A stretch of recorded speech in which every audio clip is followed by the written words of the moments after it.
Akoatran'ny fivirindra mpitondra fanjakana mivondrona ao anatin'ny komeza iny dia niona ihany koa ny vadin'ny filoham-panjakana na ihany koa ny filoham-pirenena mivondrona ao anatin'ity komeza ity. Ny resaka aloha hevitra maromaro izy ireo tao anatin'izany ny vadin'ny filohan'ny Repoblika Malagasy izay nisoloan'ny minisitra Toto Lydia sy ny minisitra Ontina Realtena tao anatin'izany fionana izany. Notontosaina omaly sy androany nidinika andatabatra boribory fahasivy teo amin'ireo vadina filoham-pirenena sy filoham-panjakana ao amin'ny vondrona komeza.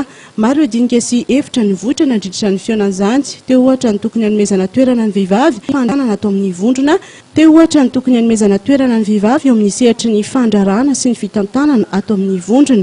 Teo ihany koa ny tokony hanana ny firenena tsirairay mpikambana politika mazava momba ny fidivinjo ho an'ny lahy sy ny vavy. Sosokevitra maromaro zany miainga rehefa vita ny table ronde de première dame izay nandraisan'ireo soloteman'ny première dame rehetra ny Afrika zany dia nisosokevitra natolotra ny sekretariat ny komeza zany moa dia mba hanamorana ny fandraisana zavatra ny vehivavy eo amin'ny asa ara-toe-karena famadihana ny vokatra zany mba azahoana bebe dia tsy fiaraha-miasa zany tokony atao misy fanapahan-kevitra tokony horaisina eo amin'ny komeza zany amin'ny resaka fanatsarana ny fanomezana haizany vehivavy fanamorana ny fahazahoana ary ny fitsinjovana ny vehivavy sahirana azy tsy mianatra na ny fanatsarana ny fahasalamana sy fianarana. Ny ministra isan'ny Toto Lydia sy Ontina Realtena moa no nisolo toerana ny vadin'ny filoham-pirenena Voangy Rajaonarimampianina nandritra ity dinika ity. Izy moa no mitarika manomboka izao ireto vadina filoham-pirenena sy filoham-panjakana ireto.